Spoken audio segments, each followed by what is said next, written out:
దేవునికి స్తోత్రం. ప్రభునందు ప్రియమైన దేవుని బిడ్డలారా, మన ప్రభువైన యేసుక్రీస్తు నామములో మీ అందరికీ వందనాలు తెలియజేస్తున్నాను. ఈ యొక్క ఉదయకాలపు శుభాలు తెలియజేస్తున్నాను. చదివిన వాక్య భాగాన్ని మరొకసారి మనము చదువుకుందాం.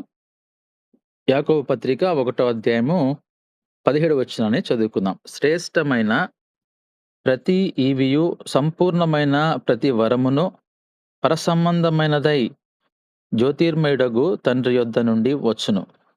ఆయన యందు ఏ చంచలత్వమైనను గమనాగమనముల వలన కలుగు ఏ ఛాయ అయినను లేదు.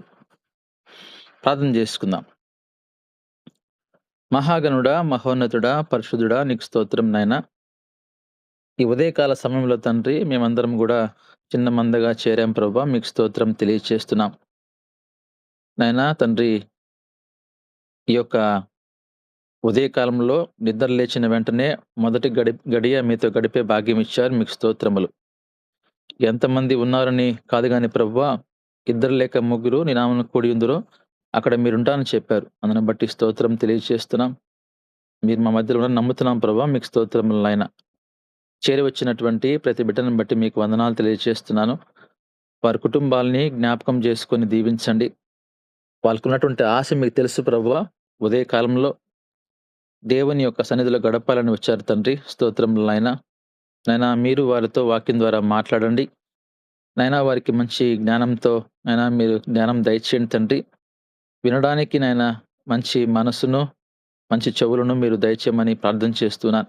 మీకు స్తోత్రములు నాయన. అదేవిధంగా ప్రభా, మీరు మా మధ్యలో ఉన్నారు అనేటువంటి ఒక భయముతో జీవించేటువంటి భాగ్యము కూడా మీరు మాకు దయచేయమని, నన్ను కూడా మీరు మీ బోరగా వాడుకోమని యేసుక్రీస్తు నామములో అడిగి వేడుకుంటున్నాను తండ్రి. ఆమేన్. ఆమేన్. ఆమేన్. దేవునికి స్తోత్రం. ఆమేన్.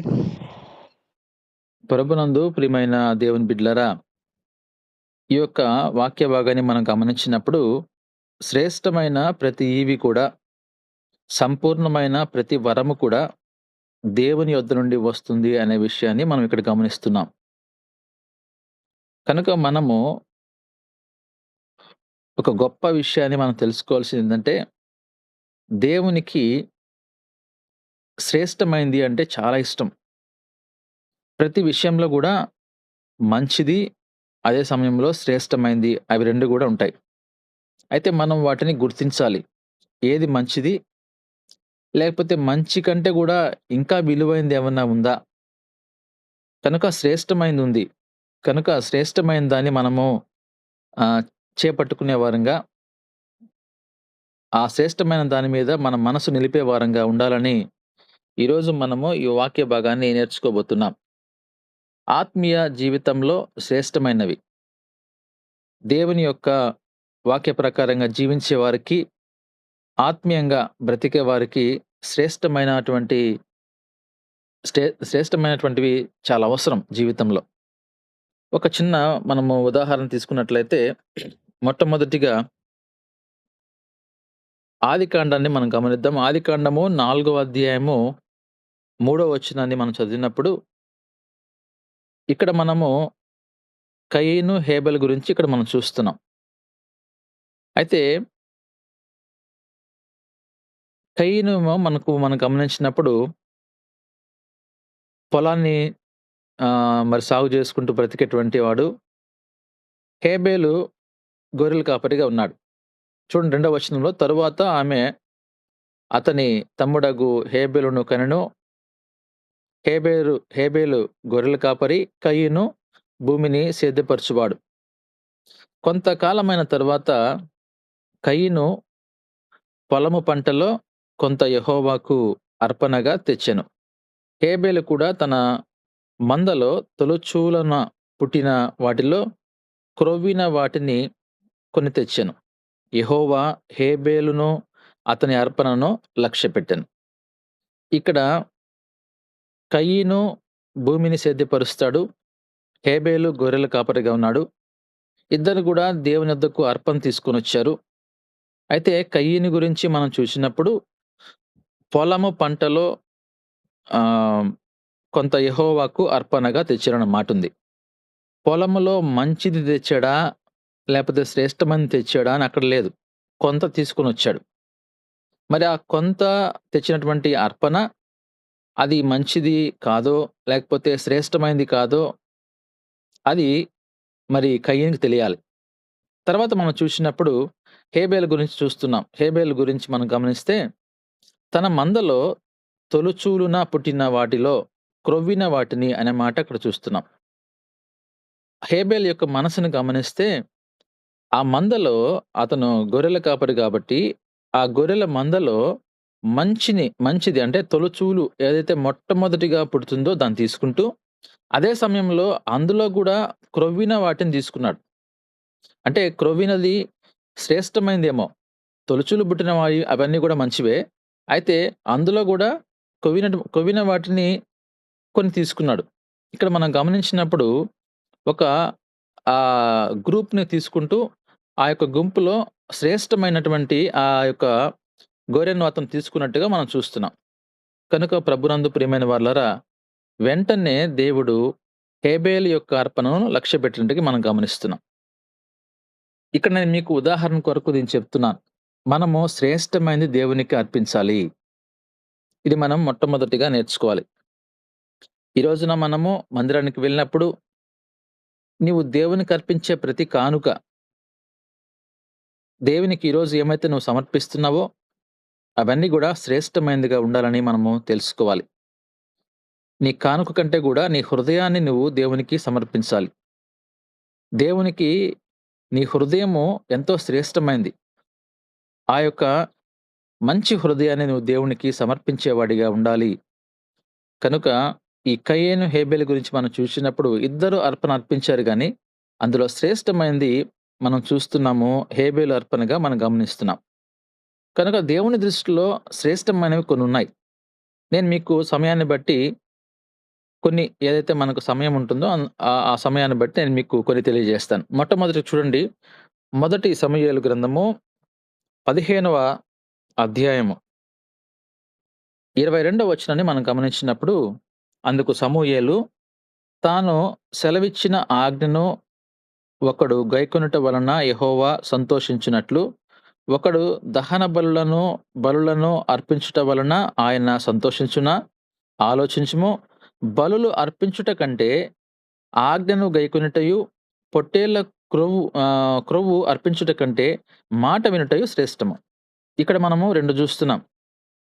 అర్పణ, బలి అనే మాటని ఇక్కడ చూస్తున్నాం. ఇక్కడ దహన బలి అర్పిస్తే దేవుడు సంతోషిస్తాడా?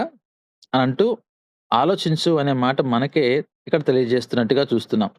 అయితే మనము బలులు అర్పించుట కంటే గూడా ఆజ్ఞను గైకొనుట శ్రేష్టము. కనుక దేవునికి మనము బలర్పించడం కంటే గూడా దేవుని యొక్క మాటను గైకొనాలి. నువ్వు తీసుకొనొచ్చి ఎటువంటి రకరకాల మంచి గొప్ప విలువైన కానుకలు ఇసినా, దానికంటే గూడా దేవుని యొక్క ఆజ్ఞను మనము గైకొనాలనే మాట ఇక్కడ మనం చూస్తున్నాం. పొట్టేళ్ల క్రొవ్వు అర్పించుట కంటే గూడా మాట వినుట, దేవుని మాట వినడం, దేవుని యొక్క ఆజ్ఞను గైకొనడం, ఆ ఆజ్ఞను మన జీవితంలో అన్వయించుకోవడం అనేది ఇవి 2 చాలా ప్రాముఖ్యమైన విషయాలు. శ్రేష్టమైంది అనేది మనం ఇక్కడ చేపట్టాలి ఈ రోజున. నువ్వు దేవుని మాట వింటున్నావా? అదే సమయంలో దేవుని యొక్క వాక్య ప్రకారంగా జీవిస్తున్నామా? ఇవి 2 మనం గమనించాలి. దాన్ని మనం పాటించాలి. ఎందుకంటే దేవుని యొక్క వాక్యం మనకు ఏమని బోధిస్తుందంటే, శ్రేష్టమైనది నువ్వు చేపట్టాలి. దేవుని మాట వినడం కాదు, దేవుని మాట వింటూ అదే సమయంలో దేవుని యొక్క ఆజ్ఞను గైకొని దాని ప్రకారంగా నడుచుకోవాలనే విషయాన్ని ఈరోజు మనకు దేవుడు తెలియజేస్తున్నాడు. అది దేవుని దృష్టిలో చాలా శ్రేష్టమైంది అనే విషయాన్ని ఇక్కడ మనం గమనించాలి. కనుక దేవుని మాట వినుట శ్రేష్టము అని మనం నేర్చుకుంటున్నాం. తర్వాత చూడండి, 84వ కీర్తన 10వ వచనాన్ని మనం గమనించినప్పుడు, నీ ఆవరణంలో ఒక్క దినము గడుపుట 1000 దినముల కంటే శ్రేష్టము. దేవుని యొక్క మందిరంలో మనము గడపడం అనేది చాలా శ్రేష్టము అనే మాట ఇక్కడ మనం చూస్తున్నాం. దేవుని మందిర ఆవరణంలో, దేవుని సన్నిధిలో ఇప్పుడు మనం చేస్తున్నాం గదా! ఉదయకాల సమయంలో గూడా ఈ విధంగా అందరం కలుసుకొని దేవుణ్ణి ఆరాధిస్తున్నాము. వాక్యాన్ని వింటున్నాము, విజ్ఞాపనలు చేసుకుంటున్నాము. కనుక ఇది గూడా దేవునికి ఇష్టమైంది. అది గూడా మొట్టమొదటి గడియ మనం ఆయనకిస్తున్నాం. ఇది శ్రేష్టమైంది. అందుకోసమే దేవుని యొక్క ఆవరణంలో, ఆయన సముఖములో మనము గడపడం చాలా గొప్ప విషయము. ఒక దినము గడుపుట ఎంత శ్రేష్టమంటే 1000 దినముల కంటే గూడా శ్రేష్టము. నువ్వు నార్మల్‌గా ఒక 1000 days is equal to 1 day spending with God. దేవునితో మనం ఒక్కరోజు గడపడము 1000 దినాలతో సమానమని దేవుడు పోలుస్తున్నాడంటే అది ఎంత శ్రేష్టమో చూడండి. ఈ రోజున ఆదివారం రోజు అనేక మంది మందిరానికి రాకుండా వాళ్ళ సొంత పనులు చూసుకునే వాళ్ళు లేరా? ఉన్నారు ఈ రోజున. మందిరానికి సమయానికి రాలేక సొంత పనులు చేసుకునే వాళ్ళు లేరా? ఉన్నారు ఈ రోజున. కనుక మనం ఒకసారి ఆలోచించినప్పుడు మనకేదైతే ఈ లోక సంబంధమైనటువంటి ఉద్యోగాలు గావచ్చు, వ్యాపారాలు గావచ్చు, ఇవన్నీ మనము సమయానికి చేసుకుంటాం గానీ, దేవుని మందిరానికి సమయానికి పోలేకపోతూ ఉన్నాం. లోక సంబంధమైన వాటి కొరకేమో సమయాన్ని పాటిస్తాము. కానీ, మనము దేవుని మందిరానికి సమయానికి పోలేకపోతున్నాము అంటే, నీవు దేవునికి ఎంత మాత్రం విలువిస్తున్నావు అనే విషయాన్ని గూడా మనం ఒకసారి ఆలోచించుకోవాలి. అదే సమయంలో ఆదివారం రోజున మనము రకరకాల పనులు బెట్టుకొని, లేకపోతే ఏదైనా వివాహ కార్యాలు, శుభకార్యాలుంటే వాటికి అటెండ్ అవుతాం గానీ, దేవుని మందిరానికి ఆ రోజు ఆగిపోతాము అంటే, దాని యొక్క అర్థమేంటి? మనం దేవునికి విలువివ్వలేకపోతున్నాం. కానీ వాక్యం ఏమంటుందంటే 1000 దినముల కంటే గూడా దేవుని మందిరంలో గడపడం మనము శ్రేష్టమైంది అనే విషయాన్ని మనము దేవుని వాక్యం మనకిక్కడ బోధిస్తున్నట్టుగా చూస్తున్నాం. కనుక ప్రభునందు ప్రియమైన వారలారా, మనము ప్రతి విషయంలో గూడా దేవుని వాక్యం మనకి ఏం బోధిస్తుంది? ఏది శ్రేష్టమైంది అనే విషయాన్ని మనము గమనించాలి. దాన్ని చేపట్టే వారంగా ఉండాలని ఈరోజు మనతో దేవుడు మాట్లాడుతున్నాడు. అయితే ఇవన్నీ గూడా మనం గమనిస్తే ఇవి ఆత్మీయ జీవితంలో అవసరం ఇవి. ఎవరైతే ఆత్మీయంగా జీవిస్తున్నారని చెప్పుకుంటూ ఉంటామో, మన జీవితంలో ఇవి చాలా ప్రాముఖ్యమైనది. తర్వాత మరొక వాక్య భాగాన్ని గమనిద్దాం.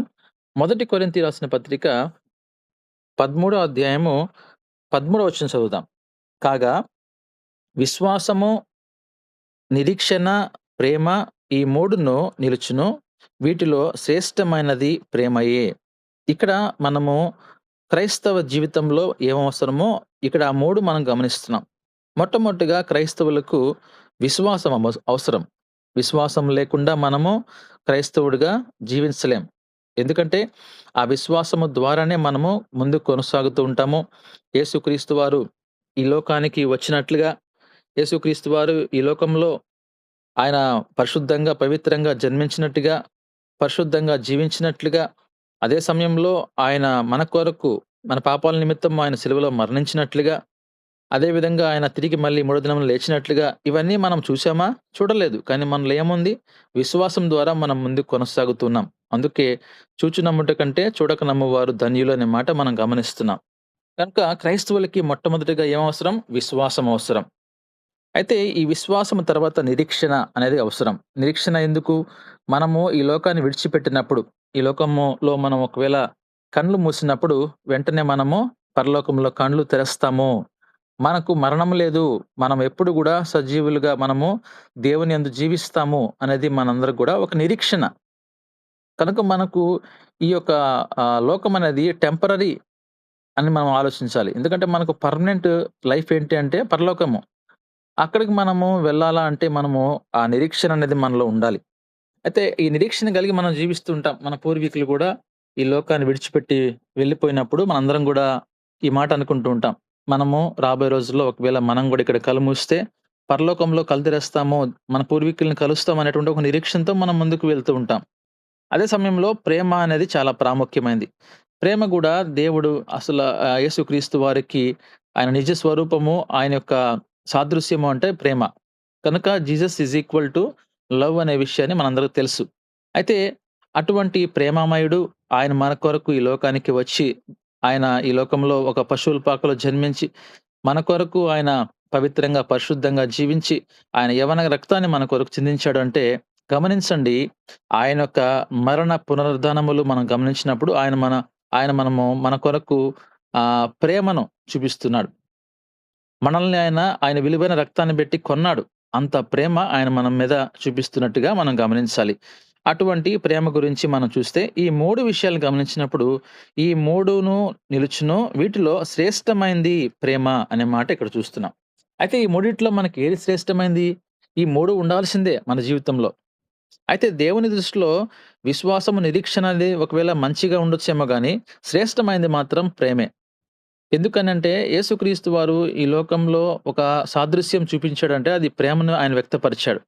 ఆ ప్రేమను గూడా మనం కొనసాగించి జీవించాలని ఆయన మనకు నేర్పిస్తున్నాడు. ఎందుకంటే ఆయన శిష్యులంగా మనము ఈ లోకంలో జీవిస్తున్నాం గనక, ఆయన యేసుక్రీస్తు వారు ఏ ప్రేమైతే కలిగి జీవించాడో, ఏ ప్రేమ కొరకు ఏ ప్రేమ వ్యక్తపరిచి మనల్ని కొన్నాడో, మనం గూడా అదే ప్రేమలో కొనసాగాలని దేవుడు మనకు ఈ రోజున మనకు నేర్పిస్తున్నట్లుగా మనం చూస్తున్నాం. కనుక ప్రభునందు ప్రియమైన వారలారా, ఈరోజు అటువంటి శ్రేష్టమైనటువంటి ప్రేమ మనం కలిగున్నామా? ఆ ప్రేమలో గూడా చాలా నిష్కలంకమైన ప్రేమ ఉండాలి. కనుక ప్రేమలో మళ్ళీ అనేక రకాలైన ప్రేమలున్నాయి. కనుక యేసుక్రీస్తు వారిని అప్పగించేటప్పుడు పెట్టినటువంటి ఇస్కరియోతు యూదా పెట్టిన ఆ యొక్క మొద్దు ప్రేమ, ఆ ప్రేమ ఉండకూడదు మళ్ళీ. కనుక ఈ ప్రేమ విషయాన్ని మనం తీసుకున్నప్పుడు అందులో మళ్ళీ రకరకాల ప్రేమలున్నాయి గానీ, శ్రేష్టమైన ప్రేమ మనం కలిగి జీవించాలని ఇక్కడ మనకు దేవుడు తెలియజేస్తున్నాడు. అదే విధంగా సామెతల గ్రంథము 16వ అధ్యాయము 16వ వచనాన్ని చదువుకుందాం. అపరంజిని సంపాదించుట కంటే జ్ఞానమును సంపాదించుట ఎంత శ్రేష్టము? వెండిని సంపాదించుట కంటే తెలివిని సంపాదించుట ఎంత మేలు? ఇక్కడ మనం చూస్తున్నాము అపరంజి ఈరోజు అందరికి కూడా బంగారం అంటే ఎంతో ఇష్టం. కనుక అదే సమయంలో వెండి అంటే గూడా ఎంతో ఇష్టం. అయితే ఇవి 2 దేవుని దృష్టిలో ఆయన అంటున్నాడు అపరంజి కంటే జ్ఞానము సంపాదించాలి. వెండి కంటే కూడా తెలివి సంపాదించుకోవాలి. ఎందుకంటే ఇవి 2 శ్రేష్టమైంది. ఈ లోక సంబంధంగా ఒకవేళ మనకు అపరంజి అవసరమేమో గానీ, వెండి అవసరమేమో గానీ, దేవుని దృష్టిలో అవి 2 గూడా అనవసరమైన విషయాన్ని ఇక్కడ మనం చూస్తున్నాం. ఆయన దృష్టిలో ఆయన చెప్తున్న మాటేందంటే, మనము అపరంజి కంటే గూడా, వెండి కంటే గూడా జ్ఞానమునకు మనము అదే సమయంలో తెలివికి మనము విలువివ్వాలి. ఇవి 2 కూడా చాలా శ్రేష్టమైంది. కనుక ఈ రోజున చాలామంది గూడా దేవుని జ్ఞానము లేక ప్రవర్తిస్తున్న వారు అనేక మంది మనం చూస్తూ ఉంటాం. దేవుని యొక్క తెలివి లేక ఈ రోజున ప్రవర్తన మనం చూస్తూ ఉంటాం. మన జీవితంలో ఈ జ్ఞానము అనేది మనకు చాలా అవసరం. ఏ జ్ఞానము? ఈ లోక జ్ఞానం కాదు గానీ, పరలోకపు జ్ఞానం అవసరం. కనుక దేవుని యొద్ద నుండి వచ్చేటువంటి జ్ఞానం అవసరం. అందుకే మనం అనుదినము ప్రార్థన చేయాలి. అయ్యా! నీ యొద్ద జ్ఞానము గుప్తమైంది గదా ప్రభువా! ఆ జ్ఞానాన్ని మాకు దయచేయి నాయనా. ఎందుకంటే మనము ఒక టీమ్‌ని నడిపించాలన్నా, లేదంటే ఒక నాయకుడిగా మనం ముందుకు పోవాలన్నా, అన్ని విషయాల్లో గూడా మనకు జ్ఞానం అనేది చాలా అవసరం. ఈరోజు మనము ఉద్యోగం చేయడానికి మనం ఉన్నప్పుడు, ఆ ఉద్యోగ స్థలంలో అధికారులతో మాట్లాడాలన్నా నీకు జ్ఞానం అవసరం. కనుక కుటుంబాన్ని పోషించాలన్నా, కుటుంబంలో ఒక మంచి యజమానిగా ఉండాలన్నా, మనకు జ్ఞానం అవసరం. అందుకోసమే జ్ఞానవంతురాలైనటువంటి భార్య మరి ఆ కుటుంబాన్ని కట్టుకుంటుందనే విషయాన్ని మనం చూస్తున్నాం. కనుక జ్ఞానము లేకపోతే ఈ రోజున మనం చాలా ఇబ్బందులు పడాల్సొస్తది. అందుకే ఆయన అంటున్నాడు, అపరంజి కంటే గూడా అదే సమయంలో మనకు వెండి కంటే గూడా జ్ఞానము శ్రేష్టమైంది అనే మాటను ఇక్కడ మనం గమనిస్తున్నాం. కనుక ప్రభునందు ప్రియమైన వాళ్ళారా, దేవుని దృష్టిలో జ్ఞానము అనేది చాలా శ్రేష్టమైంది. అయితే మనకు ఒకవేళ ఈ లోకంలో ఈ వెండి, బంగారాలు శ్రేష్టమని అనుకుంటామేమో కానీ, మనము దేవుని యొక్క ఉద్దేశాన్ని మనం గమనించి, ఆ జ్ఞానం కొరకు మనం దేవున్ని ఆశ్రయించాల్సిందిగా మీకు ప్రభు నామములో మనవి చేస్తున్నాను. అదే విధంగా సామెతల గ్రంథము 16వ అధ్యాయము 8దో వచనాన్ని మనం గమనించినప్పుడు, అన్యాయము చేత కలిగిన గొప్ప వచ్చుబడి కంటే నీతితో కూడిన కొంచెము శ్రేష్టము. ఈ వాక్య భాగంలో మనము గమనిస్తే, నీతితో కూడిన కొంచెము శ్రేష్టము అనే మాట చూస్తున్నాం.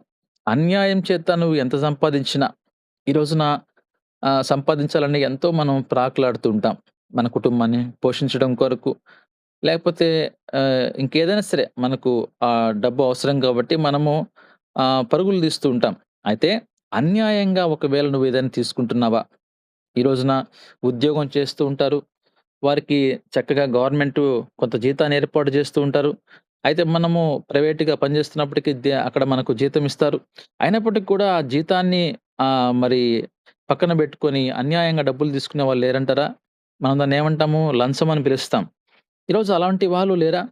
అదే విధంగా మనం చూస్తే వ్యాపారం చేసేవాళ్ళు గూడా అన్యాయంగా సంపాదించడానికి ప్రయత్నం చేస్తా ఉంటారు. కాబట్టి ఇవన్నీ మనం గమనించినప్పుడు అటు ఉద్యోగం గావచ్చు, అటు వ్యాపారం గావచ్చు, ఇంకేదైనా గావచ్చు.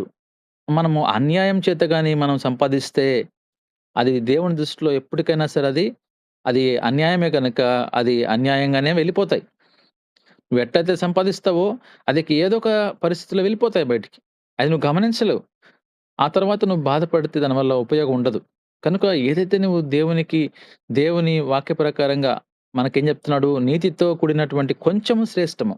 నువ్వు కొద్దిగా సంపాదించుకో చాలు నీతిగా. అదెక్కడికి పోదు. దేవుడు నీ కుటుంబాన్ని దేవుడు దీవిస్తాడు. ఈ రోజున నువ్వు అన్యాయంగా సంపాదించావు. ఒక ఒక భయంకరమైన వ్యాధొచ్చింది. నువ్వు సంపాదించిన డబ్బంతా ఆ వ్యాధికి బెట్టేసావు. అప్పుడదేమైంది? సంపాదించావు మంచిదే. కానీ ఏం జేశావు?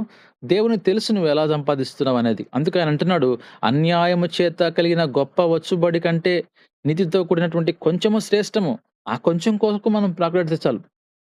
కనుక అటువంటి పరిస్థితుల్లో మనం చూసినప్పుడు ఆయన అంటున్నాడు, ఏది శ్రేష్టము అంటే నీతితో మనము సంపాదించాలి. నీతిగా మనం బ్రతకాలి. నీతి న్యాయాలనేవి మన క్రైస్తవుడిగా మనలో ఉండాలి. అన్యులతో మనము పోల్చినప్పుడు గూడా మనం నీతిగా బ్రతకాలి. ఎటువంటి పరిస్థితుల్లో గూడా మనము అన్యాయానికి వెళ్ళడానికి అవకాశం లేదు. ఎందుకనంటే దేవుడంటున్నాడు, "నీతితో నీవు కొంచెము సంపాదించుకో. అది నీకు శ్రేష్టంగా నువ్వు దేవుడు దృష్టిలో ఉంటావు. దేవుడు నీ మీద ఆయన కనుదృష్టి నీ మీద నిలుస్తుంది. దేవుడు నిన్ను దీవిస్తాడు." ప్రభునందు ప్రియమైన వారలారా, నీతిగా మనము బ్రతకడం అనేది నేర్చుకోవాలి అనేటువంటిది ఇక్కడ మనం గమనిస్తున్నాం. తర్వాత మనము ఇక్కడ గమనించినప్పుడు విశ్వాసముతో అర్పించాలనే విషయాన్ని ఒకసారి మనం హెబ్రీ పత్రికలో గమనిద్దాం. హెబ్రీ పత్రిక 11 అధ్యాయము 4 వచనం చదవండి. విశ్వాసమును బట్టి హేబేలు కయీను కంటే శ్రేష్టమైన బలి దేవునికి అర్పించాను. చూసారు కదా! ఇక్కడ మరి మనం గమనించినప్పుడు ఇక్కడ హేబేలు, కయీనుని మనం గమనిస్తే హేబేలు కయీను కంటే శ్రేష్టమైన బలి అర్పించాడు. కనుక హేబేలు మనం గమనించినప్పుడు కయీను కంటే కూడా శ్రేష్టమైనది ఇచ్చినట్టుగా మనం చూస్తున్నాం. కనుక వాళ్ళిద్దరి అర్పణ గురించి మనం వివరించుకున్నప్పుడు ఎవరు ఎక్కువ శ్రేష్టమైనది ఇచ్చారని మనం చూస్తే హేబేలు ఇచ్చినట్టుగా మనం చూస్తున్నాం. అయితే ఇక్కడ గమనిస్తే అతను చనిపోయినప్పటికి కూడా అతని విశ్వాసాన్ని బట్టి మాట్లాడుతున్నట్టుగా ఇక్కడ మనం గమనిస్తున్నాం. కనుక మన జీవితంలో కూడా శ్రేష్టమైనది మనం దేవునికి అర్పించాలి అనే విషయాన్ని మనం తెలుసుకోవాలి. చివరిగా నేను ఒక మాట చెప్పి నేను ముగిస్తాను.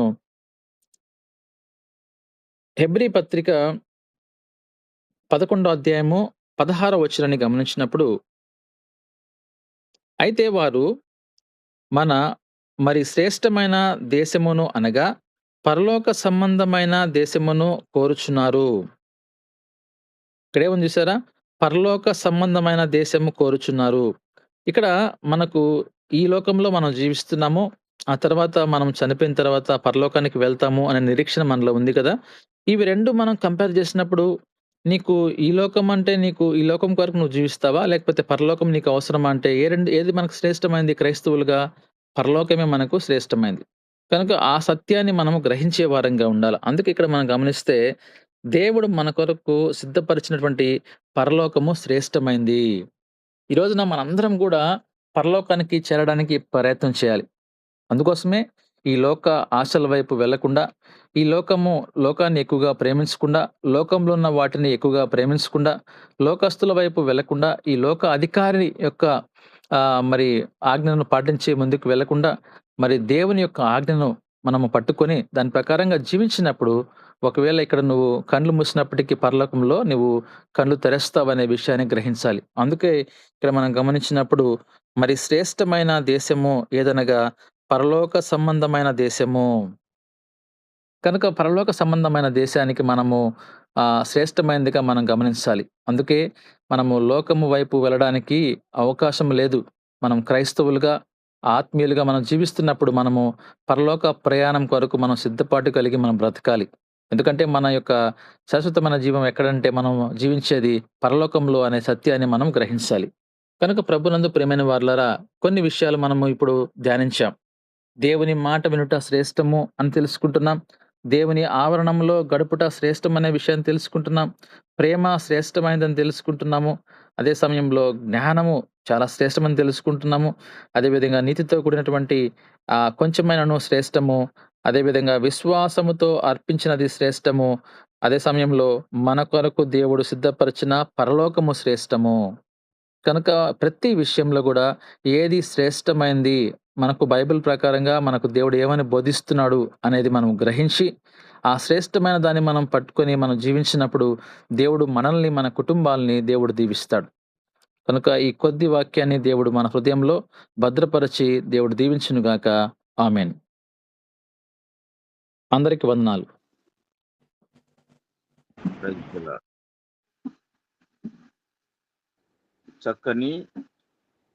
చక్కని సందేశాన్ని, మా శ్రేష్టమైన సందేశాన్ని ఉదయకాలంలో మనము విన్నాం. కాబట్టి వాక్య ఫలింపు ప్రార్థన కొరకు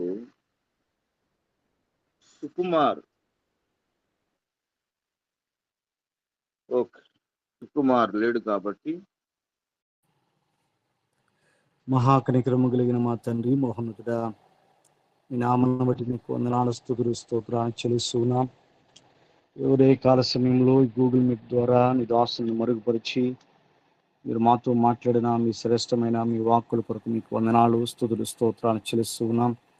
ప్రభా, శ్రేష్టమైనది ఏదో అది మేము గ్రహించే వారముగా దాని ప్రకారంగా మేము జీవిస్తూ మీరు ఫలించే వారంగా మమ్మల్ని బలపరచమని ప్రార్థిస్తున్నాను తండ్రి. ప్రత్యేకంగా చెప్పబడిన వాక్యము ప్రతి వారి హృదయంలో ఫలింపు చేయండి, నీరు కట్టింపు చేసి నాయన దానిని నూరంతలుగా ఫలింపు చేసి తద్వారా ఆత్మస్థితిలో మేము బలపరచబడడానికి మీ కృప చూపించమని ప్రార్థిస్తున్నాం. వాక్యాన్ని అందించిన దాసులని నాయన వారి పరిచయలను, వారి బాధ్యతలను, వారి ప్రియ కుటుంబాన్ని దీవించండి. ఇంకా వారి ద్వారా అనేకమైన ఆత్మీయ సత్యములను మేము తెలుసుకుంటూ దేవా వారి నాయన మీ నామాన్ని స్తుతించే వారంగా, మీ నామాన్ని గణపరిచే వారంగా, మీ నామానికి సాక్షులుగా మమ్మల్ని నడిపించమని ప్రార్థిస్తాం. మీకు లోబడుతూ, మీ వాక్యానికి లోబడుతూ మీలో ఫలించే వరంగా మమ్మల్ని బలపరచండి. ఈ దినాన్ని మమ్మల్ని మీ చేతులకు అప్పగించుకుంటూ మీరే మహిమ పొందుతామని మా ప్రియ రక్షకుడైన యేసుక్రీస్తు ఉన్నతమైన నామంలో ఈ మనవులు అడిగి వేడుకుని పొందుకుని నామ తండ్రి. ఆమేన్. ఆమేన్. ఆమేన్.